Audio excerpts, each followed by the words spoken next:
آپ سب کو خوش آمدید۔ عامر صاحب آپ سے آغاز کر رہی ہوں، چونکہ اب یہ پابندی لگا دی گئی ہے ایک بار پھر ٹی ایل پی پر، تو کیا اس طرح کی پابندیوں سے شدت پسندی، انتہا پسندی کا خاتمہ ممکن ہوگا؟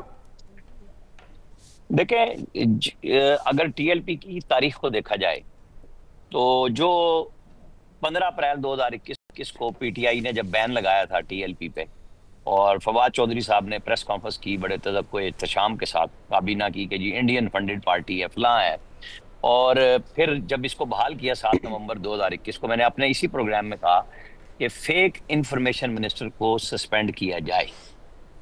اسی لمحے ان کے پاس رپورٹ گئی، انہوں نے کہا کہ اس کے عامر کے سارے کچے چٹے کھولو، وزارت اطلاعات میں سارے کو آرڈر کیے، اور وہ جن کو انہوں نے کہے انہوں نے مجھے فون کیے۔ پھر اگلے دن میں نے انہیں فون کیا، میں کہا آپ ہمیں پیمرا سے روزانہ فیک انفارمیشن کی بنیاد پہ کہتے ہیں کہ جناب آ کے اور پیش ہو جاؤ کمپلینٹ میں، اور مسئلہ کیا ہوتا ہے کہ ہم آپ کی کیبنٹ سے پہلے آپ کے فیصلے دے دیتے ہیں۔ جیسے ابھی کیبنٹ کے فیصلے کی پریس ریلیز نہیں آئی ہے، ہم نے دے دیا ہے۔ فواد چودھری کا تھا کہ سب اے پی پی بن جاؤ، ریڈیو پاکستان بن جاؤ، کہ جب ہم جاری کریں گے تو دو۔ اس کو وہ فیک نیوز کہا کرتے تھے۔ پھر میری بات ہوئی تو میں نے انہیں کہا اب بتائیں، کہیں گے نہیں تمہاری گل ٹھیک ہے لیکن تسی اس طرح نہ کہندے، اب بتائیں آپ، ہمارا کام ہے خبر دینا۔ کیا یہی تشدد کے مظاہرے لاہور میں اس ہیڈ کوارٹر میں نہیں ہوئے تھے پی ٹی آئی کے دور میں؟ پھر یہی مرید کے میں پولیس کے لوگ جہاں باک نہیں ہوئے تھے؟ پھر وزیر آباد میں بیٹھے تھے ایک بڑی ہائی لیول کی میٹنگ میں، سارے میڈیا اونرز بھی تھے، ہمارے جیسے لوگ بھی وہاں موجود تھے، جہاں مشورے ہو رہے تھے کہ کیا کیا جائے۔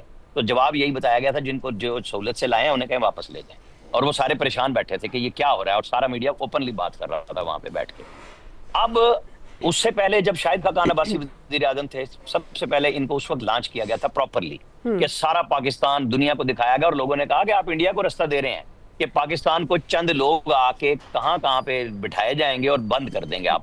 یہ ٹی ایل پی سے ایک پریکٹس کروائی گئی تھی، اس وقت ریاست کی مجبوری تھی، وہ لے کے آ رہے تھے، شاہد خاقان، نواز شریف، سب کو فارغ کرنا تھا۔ پھر وہ معاہدہ ہوا، جنرل فیض کے سائن آئے، میجر جنرل صاحب چیک بانٹتے ہوئے گئے کہ ہمارے لوگ ہیں۔ پھر یہ انہی لوگوں نے پھر ان کی جو پابندی لگائی گئی تھی اس کو نومبر میں 6 مہینے میں واپس کرا دیا۔ جی چلیں عامر صاحب، آڈیو ایشو آ رہا ہے، میں آپ کی طرف دوبارہ آتی ہوں۔ اب میں بار بار کہہ رہا ہوں کہ بہت اچھا ہے، ٹھیک ہے اب آ رہی ہے آپ کی آواز۔ جی تو میں یہ کہہ رہا ہوں کہ جب آپ بین لگا رہے ہیں، بین کا فیصلہ کیا ہے تو اس کو پرسو کیجئے گا، یہ نہ کریں پھر ادروائز یہ پھر بہت زیادہ اور متشدد ہوں گے۔ آپ نے کیا ہے، آپ اس فیصلے کو سپریم کورٹ لے کے جائیں، ڈیفینڈ کریں، وہاں سے بین لگوائیں، یا وہ جیت جائیں گے یا آپ ہار جائیں گے یا آپ جیت جائیں گے۔ تو اس معاملے میں ملک کے اندر یکسوئی ہونی چاہیے کہ کسی کو بھی، چاہے وہ مذہبی نام لے، چاہے وہ سیاسی جماعتوں کو راستہ دیں، ان کے جلسوں پہ بھی پابندی نہ لگائیں، سب لوگوں کے لیے۔ آج پی ٹی آئی اگر ان کے لیے بات کر رہی ہے بار بار کہ جی ہمارا اصول یہ ہے کہ جی بڑے بندے مار دیے اور ویڈیو کچھ اور ہے، کہانی کچھ اور ہے، بالکل ان کو یہ سوچنا چاہیے کہ خود وہ کیا کہہ رہے تھے اس وقت، اور انہوں نے خود عمران خان وزیر اعظم نے بین لگایا تھا، کسی اور نے نہیں لگایا تھا۔ تو بیٹھ کے بات ہونی چاہیے، سب راستے ہونے چاہیے، لیکن جو تشدد سے سیاست کرے اس کے لیے جگہ نہیں ہونی چاہیے۔ صحیح، جی ایاز صاحب۔ یہ بات تو ٹھیک ہے کہ ہمارا معاشرہ اتنا تشدد زدہ ہو چکا ہے کہ عام بندہ بھی بات برداشت نہیں کرتا، اور اس کی ایک تو چلیں آپ نے اس جماعت پہ پابندی کی سفارش کر دی، لگا دی آج، لیکن اوورآل بھی آپ نے اتنی پابندیاں اس معاشرے میں لگا دی ہوئی ہیں کہ وہ لوگوں کا دم گھٹنا شروع ہو گیا، جس وجہ سے یہ مسائل پیدا ہوتے ہیں۔ عامر نے مثال دی کہ وہ جب فواد چودھری صاحب نے کہا تھا انڈین فنڈڈ، دلچسپ بات یہ ہے کہ ہمارے یہاں وہ سکرپٹ تبدیل نہیں ہوتا، میں حیران۔ ابھی بھی جو 2 چھاپے پڑے تھے اس میں وہ 50,000 وہ انڈین کرنسی بھی ڈالی گئی پولیس نے جب وہ نکالے تھے وہاں سے۔ مجھے سمجھ نہیں آتی کہ اتنے عرصے سے ایک وہ جو پارٹی ہے اس کو انڈین فنڈنگ ہو رہی ہے، اور اس کے باوجود وہ اس کو اجازت تھی اس ملک میں کام کرے، کوئی روکنے والا نہیں تھا۔ یہ سب سے بڑا مسئلہ اور المیہ یہ ہے کہ آپ نے ایک دفعہ پابندی لگائی، پھر اٹھا لی، کیا ضرورت پڑی تھی، کس کو ضرورت پڑی تھی، کیوں ضرورت پڑی تھی، یہ اب سب کو پتا ہے۔ پھر ضرورت پڑ گئی، پھر آپ نے پابندی لگا دی۔ لوگ آج تک یہ سوال پوچھ رہے ہیں کہ یہ نکلے کس کے کہنے پہ تھے، کیونکہ ظاہر ہے جب آپ نے ایک وہ ریاست کی وہ آ جاتا ہے نا الزام ریاست پہ کہ جی یہ لوگوں کو ریاست نے کھڑا کیا تھا، اور وہ پھر جب اپنی مرضی سے بھی اگر نکلیں گے تو الزام تو ریاست پہ آئے گا، اس لیے لوگ یہ سوال پوچھتے ہیں۔ اللہ کرے یہ جس طرف آپ جا رہے ہیں اور کوشش کر رہے ہیں کہ اس ملک سے شدت پسندی اور انتہا پسندی ختم ہو جائے، اس فیصلے سے ہو جائے، لیکن یہ پک اینڈ چوز سے معاملات حل نہیں ہوا کرتے۔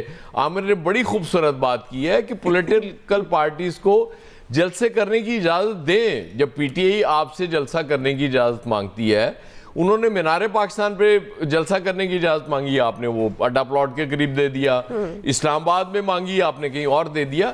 اس طرح سے شدت پسندی بڑھتی ہے، اور آج اگر پی ٹی آئی والے اس کو سپورٹ کر رہے ہیں، اس پارٹی کو، ٹی ایل پی کو جب بین ہو گئی، تو وہ اسی لیے کر رہے ہیں نا کہ ان کو لگتا ہے کہ جی ان کو تو موقع چاہیے، جہاں اور کوئی کسی کے ساتھ ہوگا تو ان کو تو اپنا نظر آ رہا ہوتا ہے، ان کو تو نظر آ رہا ہوتا ہے کہ شاید یہ پارٹی ہی اس پہ ون کر جائے گی اور کسی معاملے میں، اور اس کے بعد ہماری شاید جان چھوٹ جائے۔ تو یہ بہت ضروری ہے، یہ گورنمنٹ کے لیے بھی بڑا ضروری ہے۔ وہ چیف منسٹر بیچارہ وہ دھکے کھا رہا ہے، وہ ڈیلا جیل جاتا ہے، آپ اس کو ملاقات نہیں کرنے دیتے۔ آج اسلام آباد ہائی کورٹ نے بھی کہہ دی جی ملاقات کرنے دیں۔ تو خدا را اس لیول پہ نہ جائیں۔ آپ چیزیں ٹھیک کرنا چاہتے ہیں نا، تو پھر آپ کی نیت نہیں صرف ہم نے دیکھنی، آپ کا ایکشن بھی نظر آنا چاہیے، ورنہ یہ معاملات اسی طرح چلتے رہیں گے۔ کر کو پھر کسی کو ہو سکتا ہے ضرورت پڑ جائے ان کی، اور پھر بحال کر دے۔ ہم تو مزے تماشا ہی دیکھنے والے لوگ ہیں، اور کیا کر سکتے ہیں۔ صحیح جی۔ فیصل صاحب، اب اس پابندی پر آپ کے خیال میں جو شدت پسندی انتہا پسندی دیکھنے میں آئی، خیر اس پر تو بہت سارے کوسچن ہیں، پہلے بھی پابندی لگی، پھر اٹھا لی گئی، اور اب دوبارہ سے یہ فیصلہ لیا گیا ہے حکومت کی طرف سے، تو آپ کو لگتا ہے کہ اس پر عمل درآمد ہو پائے گا؟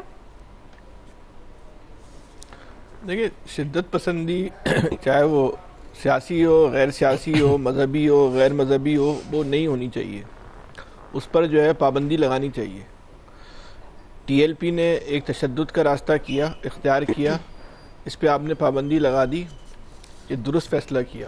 اس کے ماضی میں بھی ٹی ایل پی کے حوالے سے یہ چیزیں آتی رہیں کہ اس کے حوالے سے اس نے تشدد کا راستہ اختیار کیا، لیکن اس چیز کو آپ سمجھیں کہ جس طرح آپ اپنے اس عمل کی جو برانڈنگ اور مارکیٹنگ کر رہے ہیں، یہ معاشرے میں کئی مزید انتشار کا، مزید جو ہے وہ تشدد کا، مزید شدت پسندی کا تو ذریعہ نہیں بنے گا۔